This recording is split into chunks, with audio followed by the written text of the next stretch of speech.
Hey guys, it's Jonathan Reich here, a licensed CPA in the state of Louisiana, but not your licensed CPA. And today we're going to be talking about what all accountants love to talk about, and that is different accounting platforms. So you may actually be surprised to learn that today we're not going to be talking about QuickBooks because that seems like that's the only accounting platform that accountants like to talk about.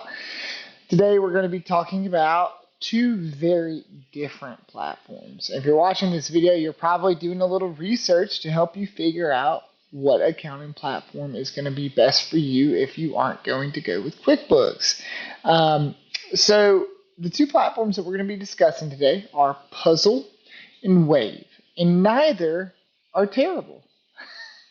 No, I'm just kidding. Neither are terrible for what they do. So I definitely wouldn't want to use Wave if I was running like a 70 employee enterprise. But I also wouldn't want to use Puzzle if I was just a one man band. Maybe I'm just a wedding photographer trying to get my toes in the water and see if I like it. So neither are terrible at what they were designed to do. Probably should have given a little bit more foresight, but I thought I'd get you on the hook before I really kind of gave you the full story. So, a little bit about Puzzle. It is an accounting platform built for real tech savvy businesses, businesses who are processing a lot of volume, have a lot of money coming in and out the door. They might be a startup or a business in a burn phase. That's really what Puzzle is going to thrive at. And the reason Puzzle thrives at that is it produces audit ready financials on a GAAP compliant basis at any time. And that may sound like a bunch of gibberish for folks who aren't CPAs or accountants, but basically GAAP is the like holy grail of how you want your financials to be dictated. Most business owners are going to be much more familiar with cash basis, what comes into my bank account, what goes out of my bank account.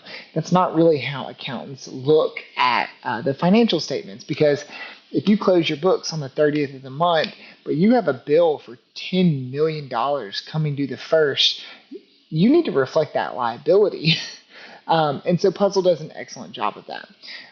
And so that means it's very versatile for businesses that are constantly changing in a constant state of flux who need that. The other piece of the puzzle, no pun intended, that Puzzle really excels at is real time reporting. So you can kind of see here, I'm on the dashboard, and whenever you log into Puzzle, you're going to be greeted with a multitude of screens, a multitude of charts. What are your cash balances? What's my income and cash flow? What's my projected income? What am I projected to spend? How much burn do I have? How is my revenue looking month over month?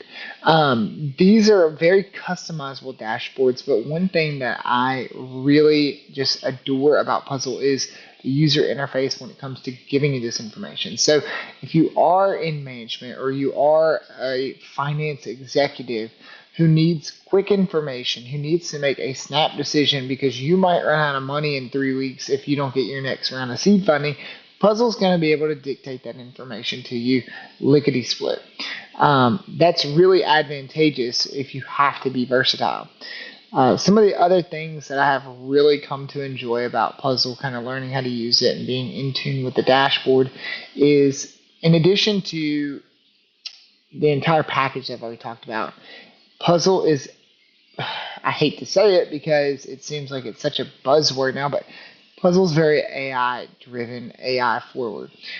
But I don't say that without intending for it to carry an immense amount of weight. Everybody claims to be AI savvy now, but Puzzle's a little different in that a lot of these legacy accounting platforms already existed before AI really came onto the scene in maybe early 2023, late 2022. Puzzle was built with AI at its core. AI is interwoven with every facet of Puzzle so that if you perhaps made a mistake, the AI will flag it and say, hey, this doesn't seem like it would go here. This is kind of out of the ordinary. Are you sure you meant to book this through this expense account? The AI can also assist with a monthly close checklist, which is a wonderful thing. I've been working in QuickBooks for the better part of a decade now. It may not look like it because I have a young face, but I don't recall QuickBooks ever having a close checklist. And so now I've got my accounting platform and I've got a stale dated Excel spreadsheet going through the close checklist that never seems to be updated. The fact that Puzzle has it within the system based off your closing patterns and habits because the AI is interwoven in there is a game changer. The AI can also help detect fraud, and it can help flag transactions that look out of the ordinary. It's just a really nice feature to have. If you're a pretty robust accountant, you may not use it as much. It may not give you as many insights, but it's still nice, just as a helping hand to help speed things along. The final thing about Puzzle that I like before we get into pricing and what it's going to cost as compared to Wave is it's very technical. It's a very technical dashboard. And when I say that, it has things and features that QuickBooks, Wave, Xero, SAP, they don't seem to have. It's like everyone just forgot that this should be a part of an accounting platform, created their platforms, and then expects you to do it on an Excel sheet and load to the system. Puzzle's not like that. So a couple good examples is accrual accounting. Puzzle does an excellent job of doing revenue accruals. It does. It has its own tab, its own module within the system that allows you to do revenue accrual accounting. Another thing is fixed asset listings. This is something that is so simple, maybe not for a small business owner or someone who's not in the industry, but a fixed asset listing would save me so much time and headache. I have third-party CPAs that I work with who specialize just in fixed asset listing to keep your asset listings on your balance sheet accurate. It's within Puzzle. You select the type of asset that you're working on. Maybe it's a car, a truck, a copier, a printer, chair, computer, whatever. You estimate its useful working life either from a technical standpoint, what you know about that equipment, or via IRS guidelines. You plug it. You say, what did I buy it for? How much do I want to depreciate it each year? What's my depreciation method? And then you set it and forget it. And it just automatically depreciates it every month. That is something that gets missed in every accounting software that I've ever used. If I'm in QuickBooks, I have to run an Excel spreadsheet that has 150 rows on it with every asset in the business that can be depreciated. And to me, that just feels like I might be losing money. I might be leaving money on the table for my clients because now I have to manage this sheet, whereas Puzzle's just going to do it for you.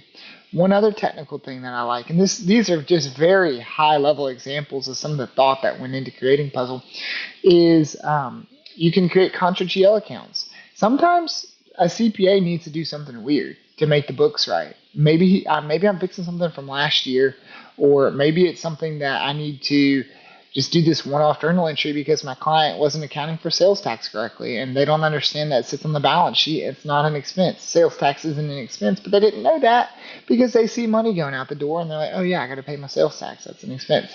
But it's really not. And so now I got to get in there and fix 2 years worth of stuff. A contra GL account would be super useful. It's basically just an account that has the opposite balance of what it would typically carry. You can't set one of those up in QuickBooks, but you can in Puzzle. And that is so nice. It's just so refreshing that it seems like this platform was made by an accountant, not a software engineer. Or maybe it was a software engineer with an accounting degree, or maybe he has a CPA. But either way, it is super, super technical. And that can be a little overwhelming if you're just a small business owner and you don't know what you're looking for. And that's okay, because we're going to jump to Wave in a second, and that might be for you. So what's it going to cost? Puzzle it's not cheap. It's not super expensive either, though. So you're going to get a freemium version. That's to kind of see, hey, is this for me? Do I like it? Do I like the dashboard? Do I like the features? It's going to be a little bit more limited, but you get access to it, and you kind of take it for a ride. That's what I did to kind of familiarize myself with it to see if it was for me. And then it jumps to $50 a month. You get a little bit more for that, and then $100 a month. Typically, if I'm running with a big client, QuickBooks will be anywhere from $60 to $600 a month. So, these aren't super expensive when you kind of think of who Puzzle is targeting for their target demographic. And then if you have like enterprises, stuff like that, you can scale, and it will just go to whatever you need. They'll kind of hold your hand, set you up with a custom solution, $300 a month, $500 a month, and away you go. And that juxtaposes the next software accounting platform that we're going to talk about, which is Wave. Wave is literally the exact opposite of everything I just said, and that is just fine. That's okay. And here's why. The reason why is Wave was meant for something else. It's like comparing a basketball to your car. There's just, I mean, yeah, they both have like things that are round, I guess, but that's about it. And maybe they're made out of rubber in some spots, but they're two totally different things. So Wave was made for the solopreneur, entrepreneur, solo entrepreneur, whatever. Um, Basically, it's made for people who just want something simple, even something more simple than QuickBooks. Typically, people who use Wave are going to be maybe they're only in it part time. It's a side hustle. They just need something that can kind of help them keep up with their money, so that they can pay their income taxes on the extra $20,000 they made this year selling knickknacks. That's what Wave is for, or at least that's how I like to think of Wave. I would not want to be using Wave if I was running a business with 30 employees. It just sounds kind of like a nightmare. Wave thrives in its simplicity. So everything from the reporting dashboard to just the P&L setup and it's the way you book journal entries and transactions is just simple. And so I'll give you an example. Instead of having AI, you just hook up your bank account via API. You log in via Plaid. You input your credentials, you do your two-factor authentication, and then boom, all your bank transactions are in there. And it's gonna say, hey, I see that you went to a gas station. This is probably fuel, or this is probably automotive expense, something like that. And it's gonna kind of hold your hand. It's very simple. But with that simplicity comes kind of the drawbacks. Obviously, if you're running a more complicated operation, if you're selling merchandise, if you're selling a lot of services, you have employees, it gets complicated fast. And so Wave is not going to thrive in that environment. Wave is really meant for someone who is going to kind of be going at it alone. They want to keep their own books. Maybe you have a bookkeeper, but as soon as you start needing to have like one or two accountants, one or two bookkeepers, or a controller in there, or somebody who's just not just doing it to take a look at the books, you're probably going to want to transition to a more robust software like QuickBooks, like Xero. And that's just because Wave was really meant for that simple freemium type of platform. So what actually does Wave do? I really talked a lot about puzzles. So obviously Wave is going to carry the staples of all accounting platforms. You're going to be able to invoice your clients. You're going to be able to pay your bills. You're going to be able to track your expenses. You're going to be able to track and upload receipts. And you're going to get some basic reporting. But that's like the standard turnkey for what makes an accounting software. And that's literally where it stops. You're not going to be able to send your invoices and have your clients pay directly from the invoice in an email. Your accounts receivable, maybe there won't be as much automation in there. But with that simplicity comes one of my favorite things to talk about is the price. What does it cost me? So, Puzzle was not necessarily cheap, but it also wasn't super expensive. Look at these prices here for Wave. $0. It's freemium. It's $0, and then when you get paid, there's a small transaction fee, or you can pay about $15 a month, maybe a little less than $15 a month, and get the software for a year. That's almost 1 month of Puzzle. So, like I said, it's apples to oranges. They're two different platforms meant for two different things. They both thrive in their own, and they both thrive in what they're set up to do, but they're just two totally different things that's really difficult to compare them. Wave does a good job if you're small, if you're simple. You need something that's turnkey, ready to go. And Puzzle, on the other hand, just if you have a team, if you're looking to build a $200 million a year business, you have recurring revenue, you have technical accounting that needs to be done, you have investors, that's what Puzzle's going to be for. And so now that you know the difference, you'll be able to say, okay, Puzzle is definitely not for me. Or if you say, okay, Wave is not for me, I'm a big businessman, I'm going to check out Puzzle. Now you know. But you would have never known if someone hadn't kind of broken down the differences for you. So anyway, guys, thanks for watching. That's today's video. Hope it was able to help.